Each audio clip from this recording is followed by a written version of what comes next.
Hello friends, welcome to TEMS IE Statics. So welcome to this series of art and culture where this is lecture number 13 और हम modern India का art and culture देख रहे हैं. Last lecture में हमने देखा था कि किस तरीके से मॉडर्न इंडिया में 18th सेंचुरी और 19th सेंचुरी में टर्न आया था and we studied about the economy, society, culture of that period and हमने देखा कि क्या कंडीशंस थी जिसकी वजह से सोशल रिफॉर्मर्स आए थे and we also went through some of those social reformers. तो एक बार मैं आपको दिखा भी देती हूँ. तो हमने राजा राम मोहन रॉय के बारे में पढ़ा था. Then we studied about Debendranath Tagore. और ये मैं अभी आपको क्यों दिखा रही हूँ क्योंकि वही है कि थोड़ा फोटोज वगैरह देख लो तो थोड़ा अच्छे से याद रहता है. Okay. And this is Keshav Chandra Sen. ये हैं डॉक्टर आत्माराम पांडुरंग. वैसे आप बचपन से ही सारी फोटोज देखते आ रहे हैं बट अगेन आपको एक रिवीजन कराने के लिए I am telling you. This is M G. Ranade. ये आपको पता है. Swami Vivekananda. This is Annie Besant and this is Narayana Guru and this is sir Syed Ahmad Khan जिनके बारे में अभी हम पढ़ेंगे. ठीक है. शुरू करने से पहले मैं आपसे फिर से वही चीज कहना चाहती हूँ कि आप लोग देखना शुरू कर ही चुके हैं तो प्लीज लाइक भी कर दीजिए वीडियो को और थोड़ा अपने फ्रेंड्स के साथ में और जो भी आपके वेल विशर्स है, आप जिनके वेल विशर्स हैं उनके साथ में थोड़ा शेयर कीजिए. ठीक है ना. शेयर करने से आपका भी कहीं ना कहीं वो बेनिफिट होगा. When you give them then उनको भी जब अच्छा कंटेंट मिलेगा वो आपके साथ शेयर करेंगे. तो ये चीज हमेशा याद रखना इस प्रिपरेशन में. So let's start. तो पहले हमने थियोसॉफिकल सोसाइटी पे लास्ट एंड किया था. एनी बेसेंट के बारे में देखा था. Next we'll study about Narayana Guru. तो नारायण गुरु was known as, I think this is the 8th one, he was known as the saint of South India. अभी मैंने आपको दिखा भी दिया, देख लो फिर से. ये ऐसे दिखते थे. ठीक है.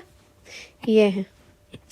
एंड ही वॉज बॉर्न इन केरला और इनकी प्रिलिमिनरी एजुकेशन जो भी हुई थी वो पूरी लोकल टीचर से ही इनको मिली थी.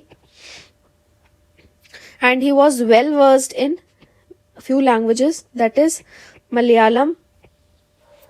केरला में हुए थे तो ऑब्वियसली बात है. Then Sanskrit and Tamil as well. And he went on the path of renunciation. मतलब वही माया से बिल्कुल मुक्त हो जाने वाली जो राह होती है उस पर ये चले गए थे. Since adolescence only. मतलब specially after he lost his parents. तो उसके बाद से ये रिनाउंसिएशन के पाथ पे चले गए थे. He came with an important person जो इनके कांटेक्ट में आए थे. वो थे चटम्बी स्वामीगल. और कुछ जगहों पे आप स्पेलिंग देखेंगे चटम्पी स्वामीकल. ठीक है. सो ये लोग क्लोज एसोसिएट्स थे एंड इन्होंने भी स्ट्राइव किया था to reform the caste ridden Hindu society. उस टाइम पे जो काफी ज्यादा रिचुअलिस्टिक हो गई थी. So he strived hard for that and he also worked for emancipation of women. Then vegetarianism and non violence, that is ahimsa. And he opposed Christian missionaries. Christian missionaries को भी अपोज किया. क्रिश्चियन मिशनरीज का क्या role था वो हम पिछले lecture में देख चुके हैं. आप में से अगर किसी ने नहीं देखा है तो प्लीज जाके देखिए. ठीक है. And he was known by other names as well. So he was known like Ayyappan, not the lord. Okay. But वहां माने जाते थे, इनको बुलाया जाता था. And Kunjan Pillai and Shanmukhadasan. ठीक है. ये इनके नाम थे. तो अब स्वामीगल एंड नारायण गुरु ये मतलब साथ में इनका जो एसोसिएशन था वो बहुत ज्यादा माना जाता था. एंड दे टुगेदर मेडिटेटेड और पिलग्रिमेजेस पे भी जाते थे.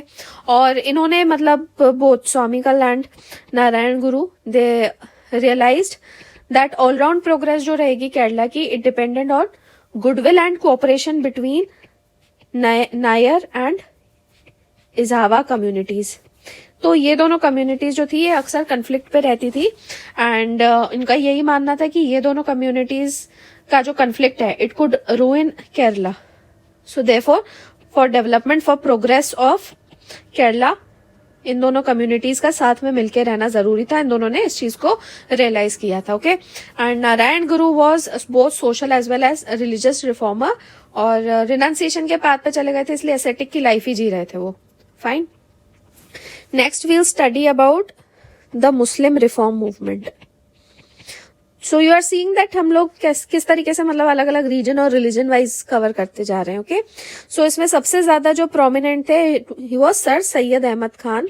अभी मैंने आपको फोटो दिखाया था. He was the most prominent one, this person. Fine. And इनके क्या बिलीफ सिस्टम्स थे अगर वो देखें तो, so he talked about modern education for progress of Muslims. उनको मॉडर्न एजुकेशन की बहुत ज्यादा जरूरत है, ऐसा कहा था. देन वो पूरी तरीके से खिलाफ थे रिलीजियस इनटॉलरेंस के खिलाफ थे. ठीक है. And ignorance of Muslims and irrationalism. So you can remember the 3 I's. Intolerance, ignorance और इरेशनलिज्म के बिल्कुल खिलाफ थे. And he denounced 2 P's, that is purdah, polygamy. Okay. And also denounced easy divorce. मतलब जिस तरीके से वही ट्रिपल तलाक वगैरह होता है, आसानी से बस तलाक कह के डाइवोर्स ले लिया, ये चीज के इन सब चीजों के खिलाफ थे. Okay. Then he established, important one is, he established Mohammedan Anglo Oriental college. Mohammedan Anglo Oriental college, ये कहाँ पे स्टैब्लिश हुआ था? At Aligarh in 1875. Keep writing, please keep writing these notes. I insist कि आप लोग ये प्लीज लिखिए ताकि आपको ये सब चीजें रिटेन हो. Okay. So this Mohammedan Anglo Oriental college जो था, ये एक सेंटर था किस चीज के लिए? खासकर फॉर स्प्रेडिंग ऑफ साइंसेस. मैंने कहा कि ये मॉडर्नाइज करना चाहते थे, प्रोग्रेस चाहते थे मुस्लिम्स की, इसलिए साइंस और कल्चर को स्प्रेड करने के लिए ये कॉलेज एस्टैब्लिश किया गया था. And later it was renamed as Aligarh Muslim university. इसी का नाम फिर हुआ था Aligarh Muslim university in 1920. Okay. तो इन्होंने बेसिकली किस चीज के लिए वर्क किया? For the revival of Muslims.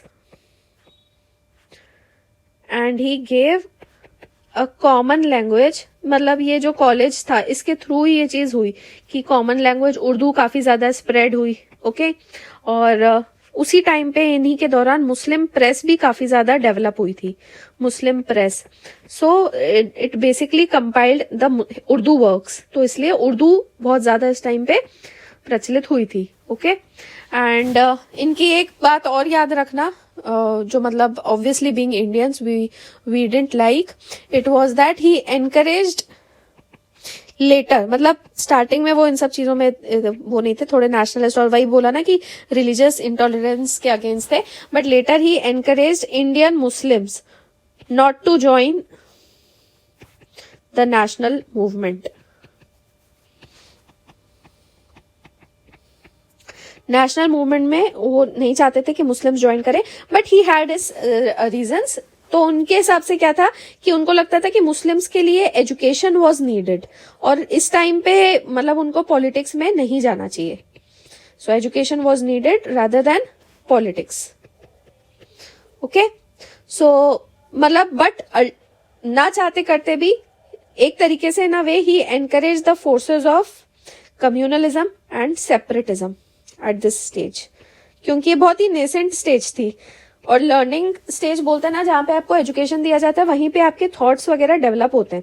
तो एक तरीके से इन्होंने इस चीज को ना चाहते हुए भी एनकरेज किया, that is communalism and separatism. ठीक है. तो ये हमने कुछ अभी रिफॉर्मर्स देखे. तो सोशल रिफॉर्म की अगर हम बात करें तो वी सी वन थिंग कि जितने भी रिलीजियस रिफॉर्मर्स थे, दे वर ऑल्सो सोशल रिफॉर्मर्स, है ना. और इसकी वजह क्या थी? Why they were like same, why the religious reformers became the social reformers? तो इसका रीजन ये था कि जो भी बैकवर्ड फीचर्स थे इंडियन सोसाइटी के, backward features of Indian society, जैसे कि क्या? जैसे कि casteism and inequality of sexes और जेंडर्स, इन सबको जो था रिलीजियस सैंक्शन दिया गया था. They had religious sanctions in the past. तो इस वजह से रिलीजियस रिफॉर्म भी जो थे वो एक तरीके से सोशल रिफॉर्मेशन से जुड़े हुए थे. तो जो बेसिकली सोशल रिफॉर्मेशन थी उसके दो मेन ऑब्जेक्टिव्स थे. It had two main objectives. दो मेन ऑब्जेक्टिव्स क्या थे? पहला तो emancipation of women and give them equality to man, equality with man. और दूसरा था removal of caste rigidities, caste rigidities का रिमूवल. ठीक है. तो आज की डेट में अगर हम देखें कि सबसे ज्यादा असर कहाँ पे पड़ा है, तो वी फाइंड दैट ये जो इमेंसिपेशन ऑफ विमेन है इसमें सबसे ज्यादा स्ट्राइकिंग चेंज आया है. And so there were attempts. उस टाइम पे क्या क्या चीजें किस तरीके से करते थे? Attempts to ban early marriage by legislation. इसके अलावा जो विमेन थी उस टाइम की, देवर ऑल्सो क्वाइट जीलस. उनके अंदर भी बहुत ज्यादा ये लीडरशिप और एनर्जी रहती थी regarding education and against social abuses. तो वो भी बहुत ज्यादा पॉलिटिकली अवेयर थी, है ना. हमने देखा भी था, जैसे आपको बताया था कि किस तरीके से रिफॉर्मर्स की वाइफ्स वगैरह भी अक्सर इन्वॉल्व रहती थी. So there was now political consciousness. इसके अलावा there was an act in 1930 known as the Sharda act. ये शारदा एक्ट पास हुआ था जिसने जो मैरिज की मिनिमम एज है उसको फिक्स कर दिया था. It fix the minimum age of marriage. So for boys it was fixed at 18 years and for girls it was set at 14 years. ठीक है. ये तब की बात करें 1930 की. Then remember one name, Maharshi Karve. Maharshi Karve. So he got Bharat Ratna for his work in women's education. इनके बारे में आप मुझे और कमेंट सेक्शन में बता सकते हैं. So this is a question for you. Tell me in the comment section about महर्षि कार्वे. ठीक है. और दूसरा हमने क्या कहा कि कास्ट रिजिडिटीज का रिमूवल भी एक मेन ऑब्जेक्टिव रहता था, है ना. तो इसमें खासकर मेनली क्या आता था? अबॉलिशन ऑफ अनटचेबिलिटी और जो डिप्रेस्ड क्लासेस थी उनका अपलिफ्टमेंट. ओके. सो इसमें मेन वर्क किसने किया था? Immense work was done by Ramakrishna mission. Ramakrishna mission किसने स्टार्ट किया था? ये हम पिछले लेक्चर में ये भी देख चुके हैं. स्वामी विवेकानंद. एंड दूसरा इसमें किसने काम किया था? आर्य समाज ने. ठीक है. तो आर्य समाज ने एक शुरू की थी शुद्धि मूवमेंट. ये याद रखना, Shuddhi movement was started by Arya Samaj. तो ये शुद्धि मूवमेंट क्या था? It was kind of purification. मतलब प्योरिफिकेशन किस तरीके से कि जो Hindu who had converted to Islam और Christianity, they could come back to their own religion. इसमें शुद्धि मूवमेंट का मेन एक्चुअली में ये था कि दोज हिंदूज हु हैड, मतलब खुद से या फोर्सफुली अगर वो कन्वर्ट हो चुके थे टू इस्लाम और क्रिश्चियनिटी, तो दे कुड, मतलब again this was not forceful, they could come back to their own religion. तो एक ये था. देन फॉर कास्ट रिजिडिटीज दो नाम आपको ऑब्वियसली याद रखने ही पड़ेंगे. So one was B.R. Ambedkar. ये वैसे काफी बाद में आए थे but they are very relevant. And Gandhi. So what B.R. Ambedkar did, he opened schools and colleges. And Gandhi he champion the cause of untouchables, जिनको वो हरिजन्स बुलाते थे, और उनके लिए टेम्पल्स वगैरह भी खुलवाए थे. एंड ऑब्वियसली द कॉन्स्टिट्यूशन ने भी लीगल सपोर्ट दिया हुआ है against this cause, against the untouchability. And untouchability जो है कॉन्स्टिट्यूशन में, it is a punishable offence. तो कॉन्स्टिट्यूशन में भी लीगल सपोर्ट है इस चीज के लिए, राइट। अब आर्य समाज की बात हुई है, so will talk about the other reformer, that is Swami Dayanand. Okay,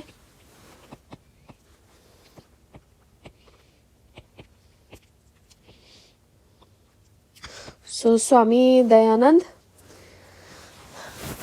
इनकी बहुत ज्यादा, इनके बारे में क्या, जैसे he had mastery over Sanskrit and Vedas, Sanskrit and Vedas. तो इनका मानना ये था कि वेदों की बात क्यों इन्होंने की थी, क्योंकि इनका मानना ये था कि जो भी हिंदू सोसाइटी में सोशल और रिलीजियस इविल्स हैं वो मेनली इसीलिए ही हैं, सोशल और रिलीजियस इविल्स, बिकॉज जो लोग हैं वो बहुत कम जानते हैं about Vedas. So the social and religious evils of Hindu society, they were due to lack of true knowledge of Vedas.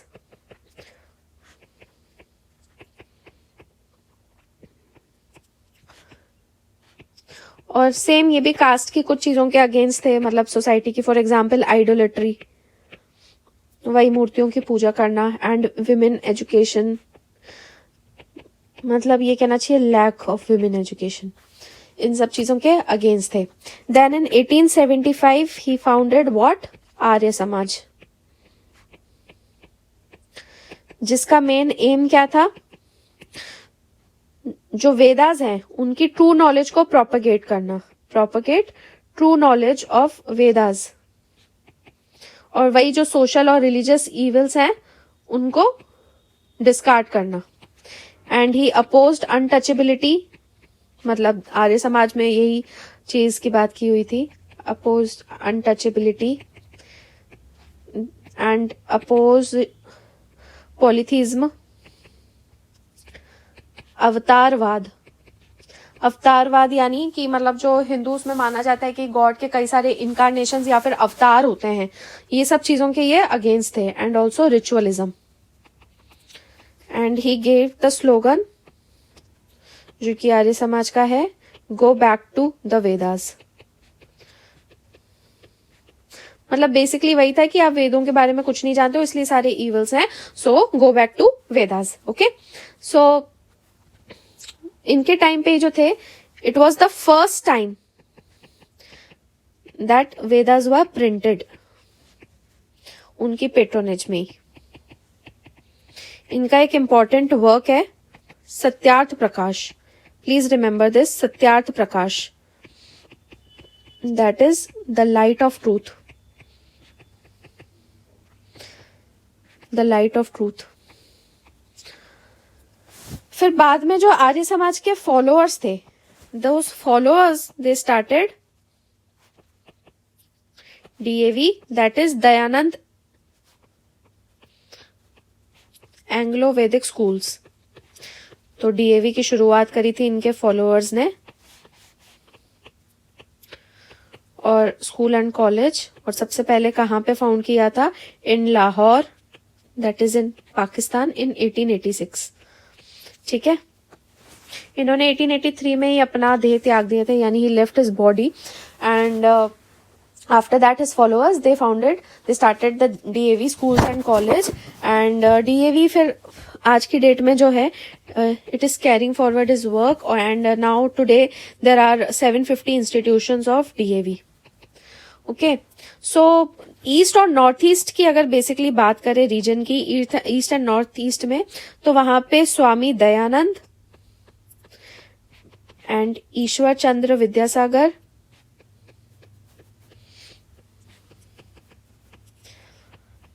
और देन राधाकांत देव, then theosophical society, Arya Samaj, मतलब वही दयानंद सरस्वती का ही, इन्होंने बेसिकली सबसे ज्यादा काम किया, and obviously Ramakrishna mission in awakening the people. Okay, so ये था स्वामी दयानंद के बारे में। Next we'll study about Jyotirao Govindrao Phule.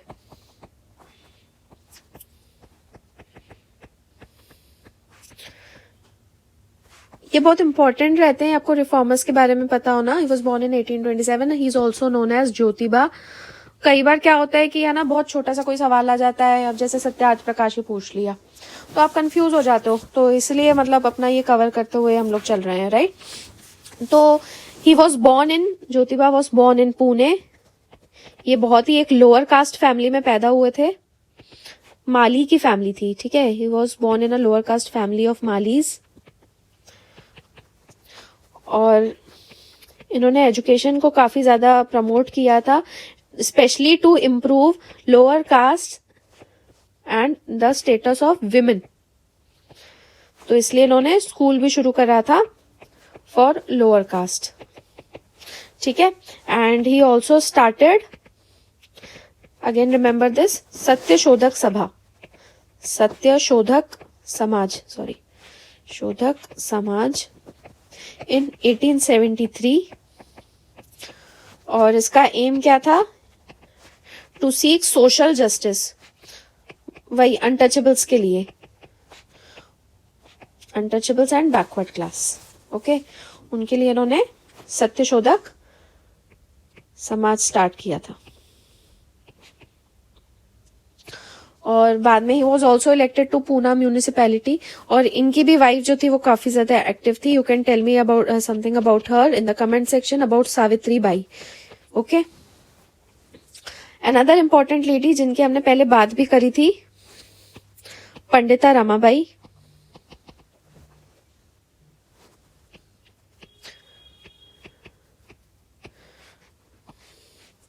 ये महाराष्ट्र की थी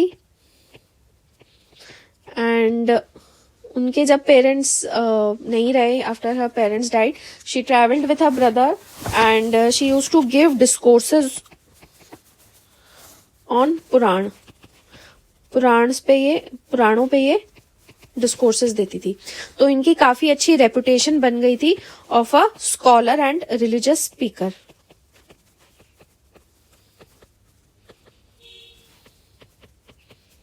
so the pandits of Kolkata, इनको फिर बुलाने लगे थे। ये मतलब इतना अच्छा कहती थी स्पीकर, वही इनकी रेपुटेशन ही बन गई थी एक रिलीजियस और स्कॉलर की।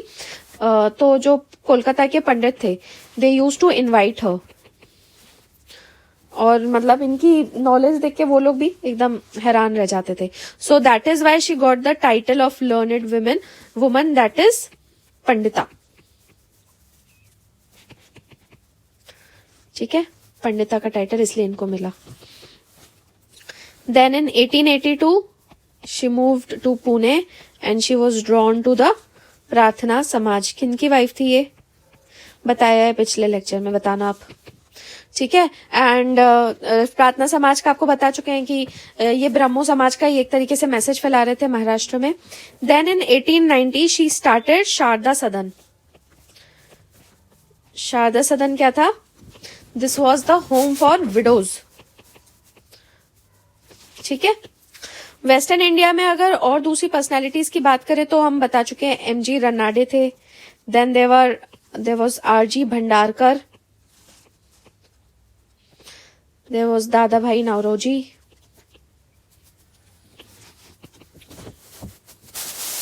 एंड बहराम जी मलबारी, ठीक है। तो ये था सोशल रिफॉर्मर्स के बारे में।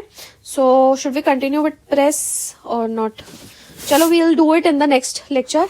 आई होप आपको अच्छा लगा। तो नेक्स्ट लेक्चर में हम लोग देखेंगे प्रेस, कुछ उस टाइम का लिटरेचर और न्यूज़पेपर्स के बारे में, and also we'll briefly go through the entire nationalist movement. तो नेक्स्ट लेक्चर में we'll cover these things. So thanks for watching and have a nice day.